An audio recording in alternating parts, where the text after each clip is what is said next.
right, hi everybody, my name is Ian Vair, and you're watching The Green Mountain Chef. So on our show today, we're going to be doing things a little bit differently. So just to let everyone know a little background about me, I am a French-trained chef, and I adhere to French methods and mother sauces and ratios. Today I decided to do things a little bit differently, and we're going to stick to a French cooking method of sauté. However, I kind of brought in some products that don't necessarily adhere to a recipe that I tend to follow at work or say when I'm instructing in general. So I'm a member of the Vermont Farmers Market, and there's many farmers there with all kinds of locally sourced products. Lovely produce and mushrooms and really yummy healthy things that are grown, basically right in our backyard. So today I brought some locally sourced mushrooms and carrots and parsnips, different types of radishes, some beets, onions.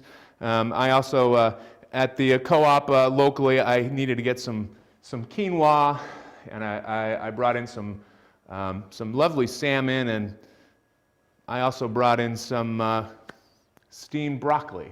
Okay, so we're going to be playing with all that stuff today. Basically, I'm going to be making a quinoa stir fry.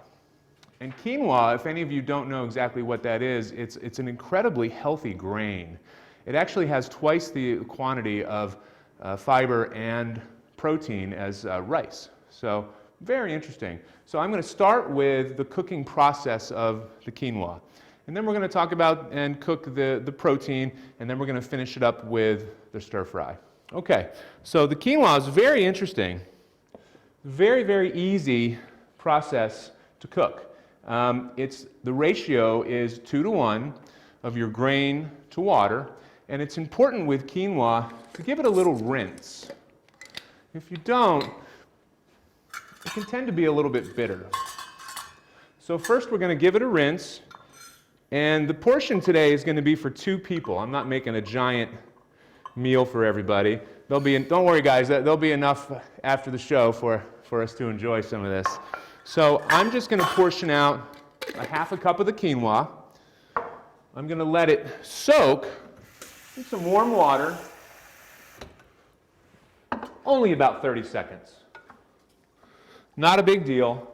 And what this does is release some of the bitterness that can occur in the quinoa. I eat this all the time. This is a grain that's important for me. Because of my epileptic condition, the anti-seizure medication that I take has caused me to have anemia. And quinoa, unlike a lot of other grains, actually supports iron absorption, whereas many grains inhibit iron absorption. So it's very interesting. So this is how I got to learn more about it, and it's something that I'm able to source at my local co-op always. It's always available. So it's quite wonderful. Okay, so 30 seconds later, I've soaked the quinoa. Just a standard strainer, okay? Right back in the pot. Now remember, I used a half a cup of the grain, the quinoa. And this is a tricolor quinoa. There's white, black, and red that are all mixed up in there. They all cook relatively the same. So half a cup of the grain to 1 cup of water. And what I'm going to do here, folks, is bring this to a boil. There we go. I'm going to bring this to a boil, and then, just like cooking rice, bring it to a boil, reduce to a low simmer, and then put a lid on it. Now, this should only take about, believe it or not, 10 to 15 minutes. This isn't a long process. I'm going to do my best to make this meal within our 30-minute allotted time here on the show. Okay. So, that's coming to a boil. Meanwhile, I was able to source some really nice wild salmon for the protein today. And for those of us that are vegan, or that don't like to eat much protein, or don't like salmon, say, we can sub a lot of these things out. So the salmon, I've got it right here, fellas. Normally you would find big sides of salmon. I only brought a small portion for today. I didn't want to muddy up my cutting board and everything. And you know, at the grocery store, at the co-op, this is the type of product that you're able to get portioned or a full side of and carve your own portions of. Okay? So very, very healthy fish. This is another one for me that supports iron absorption, which is important. It's also very low in saturated fats, high in monounsaturated fats. And these are good things. So I'm going to be searing this. Okay? Saute, you could call it as well. And this is going to cook really fast. Now, folks, we could use other proteins. You could use really anything you want, whether it be fish, crustaceans like shrimp. You could definitely use chicken or pork or beef. But this is something that is sort of optional. Okay, so for my vegan viewers, leave this part of it out. No big deal. The rest of the recipe is very healthy, completely vegan, and really up to you what you'd like to do. All right, so I'm heating up here. Almost ready with the quinoa. I'm just letting that come to a boil before I turn it down and put the lid on this guy. I'm going to give it a little stir. Almost there. I'm going to be mindful of this, don't worry, but if you're setting a timer at home, I'd set it for 10 minutes and then check on it. It's probably going to be maybe 15 to 20, tops, okay, tops. All right, we've come to a low boil. I'm going to turn my burner all the way down as far as I can, put a lid on there. All right, 10 minutes, we're going to check on that. Okay, our pan is nice and hot. I'm a big fan of sesame oil. I do a lot of saute cooking at home, and I like to use both sesame and avocado oil. My olive oil I don't like to cook with because it has a low smoke point, but these oils have a much higher smoke point, and they're almost completely mono and polyunsaturated fats. So I'm really doing my best today, folks, to keep it as healthy as possible. Keep it simple, make a fast meal. So these are the types of meals that the chef eats. This isn't some weird thing that I'm just presenting for us. This is a nice meal that really most anybody could make and source locally. Okay, I'm going to hit this salmon with just a little bit of oil. Nothing fancy, you guys. Nothing fancy here.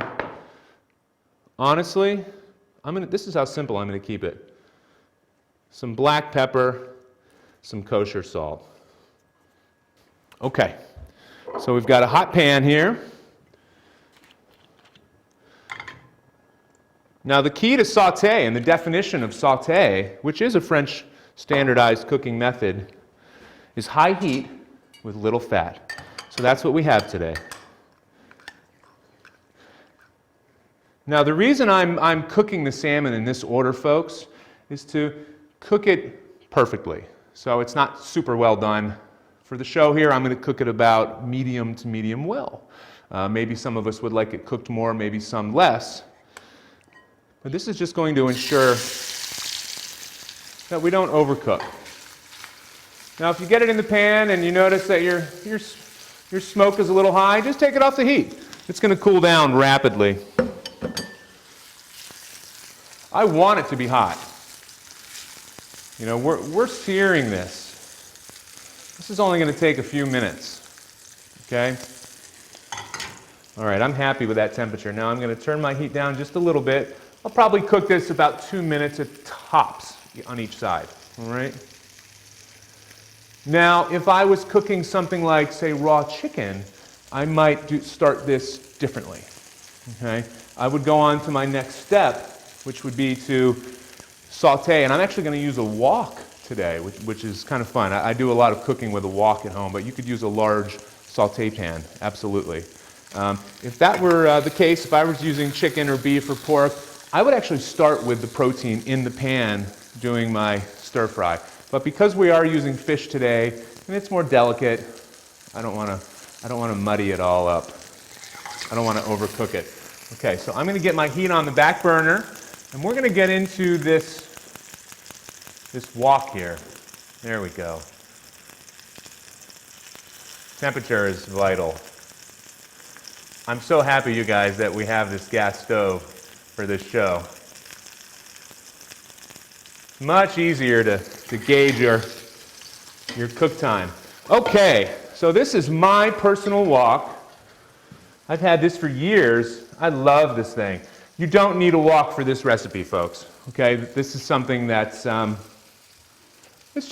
it's kind of fun. This is something that I dug up some years ago, actually at an antique shop. This was an older wok that I cleaned up, and I use it constantly. Now, if you wanted to use a different pan, an example of what might work well would be just a larger saute pan.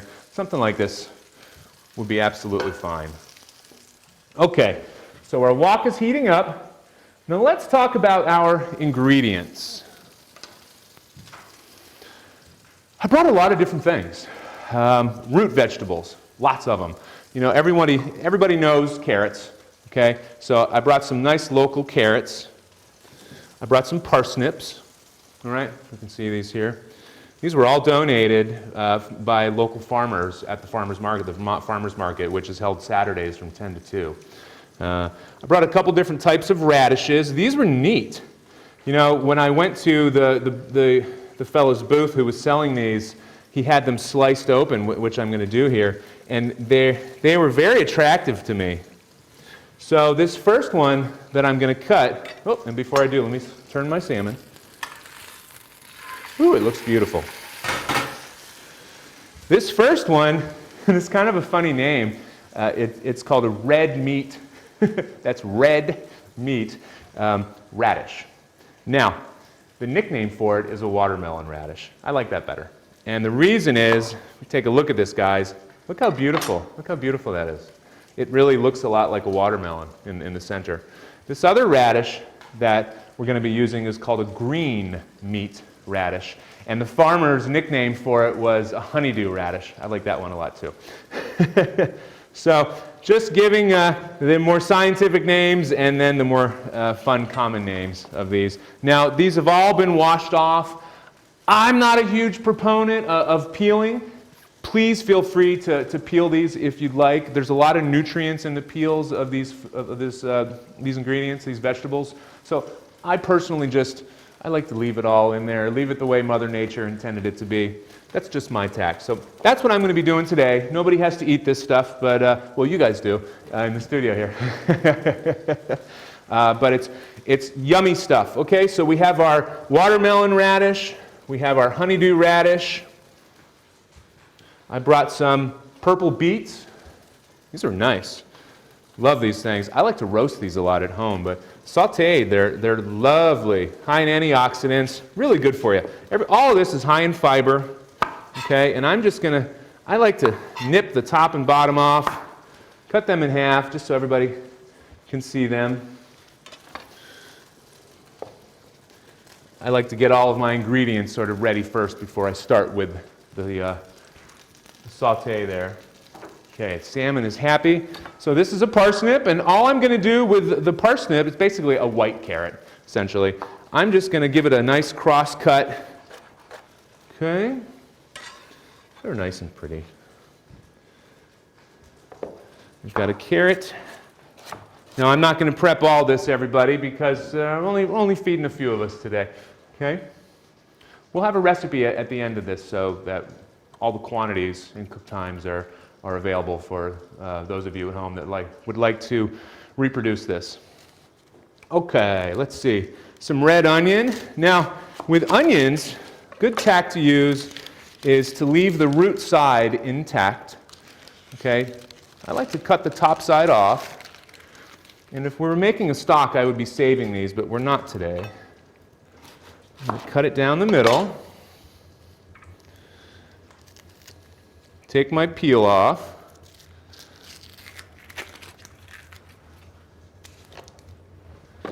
And for this, I'm going to cut it down the middle, not quite all the way through, if we can see that, all right? And then across.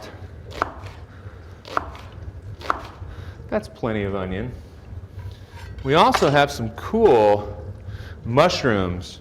Now, The other produce was sourced from many other vendors.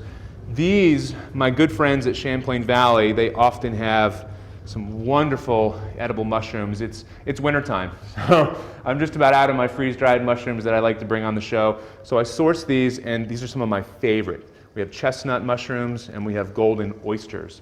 They're lovely. I don't often find these ones in the wild, so it's kind of a treat for me to play with them. And honestly, I'm just going to kind of peel these off, all right? We have several of those. And for the oysters, I'm going to follow the same tact. I'm just going to pull these apart, all right? Now, there's sort of a base on this that would lead into the mycelium. And what the heck, let's use some of that too.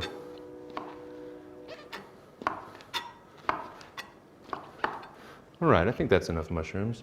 Now, the last thing that I haven't talked about yet is the broccoli. And the broccoli I did need to get at the store. And I steamed this, guys. All I did was cut it off the stalk, steamed it for about 2 minutes, shocked it in a cold water bath. It's ready to go. All right? Make sure one more time that any residual water is strained out of there. Okay, so the French would call it mise en place. That means everything in its place. We have all of our ingredients prepped and ready to go. Now, frequently I use garlic, and I'm human. I left the garlic at home today, so I apologize. On the recipe, when I write this and we attach it to this show, I'm going to have garlic optional. So maybe there's some of you out there going, yeah, he didn't use garlic. Okay. Just going to check on my salmon here. It looks good. The quinoa, it's got about 5 more minutes. My wok, which is just a giant, big fun saute pan. I was a saute cook in a lot of different restaurants, so it's still one of my favorite cooking methods. I'm going to use sesame oil here. I like the flavor, all right? Sesame oil and avocado oil really are my two go-to oils. I use a lot of olive oil as well. But that's for usually dressings and cold recipes. All right, so probably a few tablespoons here. Pan's nice and hot. Now, what's going to go in first? I think that my carrots and parsnips are going to go in first. The truth is we could really get a lot of this in all at the same time. Just want to get my temperature on this so that it's right nice and happy. And we're looking good. All right. I think I'll go with the beets next, and I'm just going to slice them up a little bit. Nice. How we doing? How we holding up, everybody? Okay, our watermelon radish. Let's get this guy in here.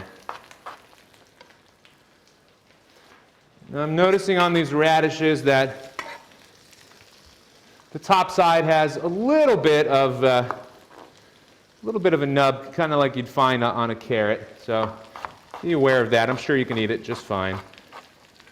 But I'm going to cut it off. See my hands. Now this is going to be the honeydew radish. Looks nice.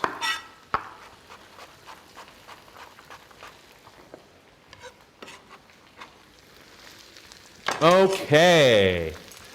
So I just want everything to be nice and mixed up in here and down in my oil. I want my temperature to be just right. It's about on medium right now. Basically what you want to make sure is that you have some sizzle in the pan, but you're not smoking yourself out of the house, because that's not fun, and you'd be burning the food and you'd be breaking down the oil. So no good.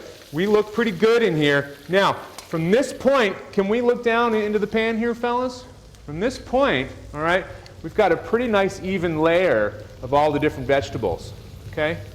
And I don't know at home if we can gauge how much is in here, but like I said, this is going to be a nice meal for 2, maybe even 3 people, or 2 and then some leftovers, all right? So I would honestly let these root vegetables go for about 10 minutes. So we're going to drift away for 10 minutes, and we're going to come right back. And then I'm going to get on with the onions and the mushrooms and the broccoli, and we're going to go a little further with that. Okay. Okay. It's been about 10 minutes, guys. Now, meanwhile, I decided to go ahead and throw my steamed broccoli in. So if next time we look down in the pan, oh, there we go. Got some nice color in there. Okay. So it ended up being when the root veggies were about halfway through, I added in the cruciferous, the broccoli here. Now, really, you could use your whatever veggies make you happy. This was just some nice, good-looking produce that I was able to source locally this past weekend. Believe it or not, all the ingredients that I have here, I sourced like about 5 days ago. Okay, so everything held up really, really well. I was hoping that it would. I was told that it would, and it did. So everything stayed in the refrigerator. Okay, so that helps. Keeping between 40 and 36 degrees-ish is really good. You know, the guys and I were talking while we were waiting for the veggies to cook. We were talking about the different oils here and differences between oils and calories and things like that. And the truth is calorie-wise, it's all the same, folks. It really is. But what's happening with these oils is they're extremely low in saturated fats. All right? These are heart-healthy oils. The omega-3s that are in these, you know, the polyunsaturated and monounsaturated fats, they're really healthy for your body. I mean, for me and the way I cook and the way I'm an advocate of cooking, it's not about, let me eat this small little portion and let me diet down, you know, for this and make sure you don't eat that. And it's more of, I load my refrigerator and my cabinets with healthy ingredients, and I learn to cook food that tastes nice. And I don't worry about how much I eat, okay? I mean, today I'm just about 45, and you know, for me, it seems to work pretty well. I'm about the same weight as I was when I was 17, and when I talk to people about food, it's about ingredients, okay? And it's about cooking methods. So this show it's got a lot, we've done a lot of different things in the past, and as we move on through the future, I want to talk more and more and more about health, all right? Part of the reason why we're using quinoa today also is because it is a grain that breaks down very, very slowly, all right, as opposed to, say, white rice, okay? So, all right, so our root veggies look great. I'm going to go ahead and go in with my red onions, get them mixed up a little bit. We're only a few minutes out, folks, okay? Now, had I not forgotten the garlic today, I apologize. Sorry, guys. It would be one of the very last things that I put in, just so you know. Garlic burns really easy. You just barely want to sweat it. It takes about 30 seconds in the pan, so it would not be going in quite yet. Mushrooms. Remember, I have the chestnuts and the golden oyster mushrooms. These are my favorite. One thing I love about Champlain Valley mushroom at the farmer's market is they always have delicious fresh mushrooms. Okay, so if you notice that your pan is getting a little dry, don't be afraid to add a little more oil. No big deal. Okay? Now, we're only a few minutes out from adding in our quinoa. So at this point, let's put a little spice in. And I kept it really simple today. Sometimes at home, you know, I like to mix all kinds of fun stuff in here, but I kept it real simple. A skosh of chili powder, a little more black pepper. I like to use kosher salt. I really like the feel of it.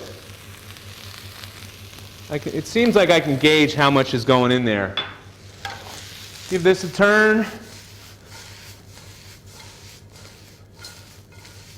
think we've got enough salt. I'm going to go with a little more chili powder, a little more black pepper. Now is when I would be adding in my chopped garlic.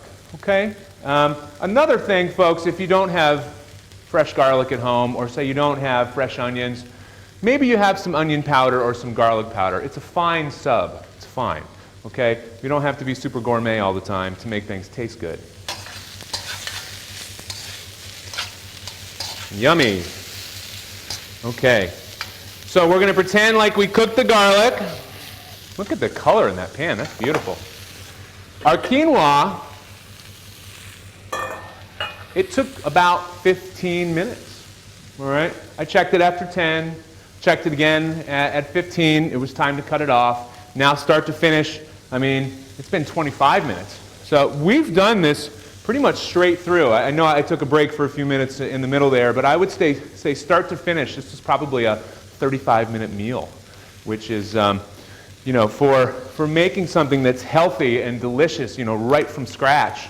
I think that's a pretty good, pretty good time frame. Okay, so quinoa, I'm going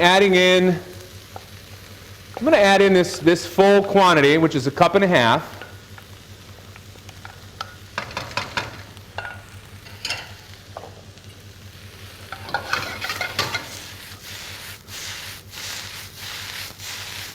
Now, if you don't want to flip it around at home, you got a couple different variants here. You could use your thermal rubber spatula. I frequently like to use my wooden spoon.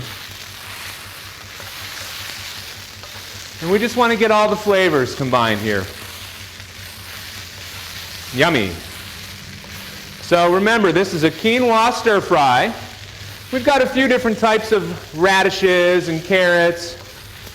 We've got some beets in here and some steamed broccoli that we're cooking up, some onions, some wonderful mushrooms. Nearly everything here is locally sourced, whether it's from the farmer's market, probably 80%, or from your local co-op or grocery store. You know, there was only a few ingredients that I needed to step outside that box of the farmer's market to finish up this recipe.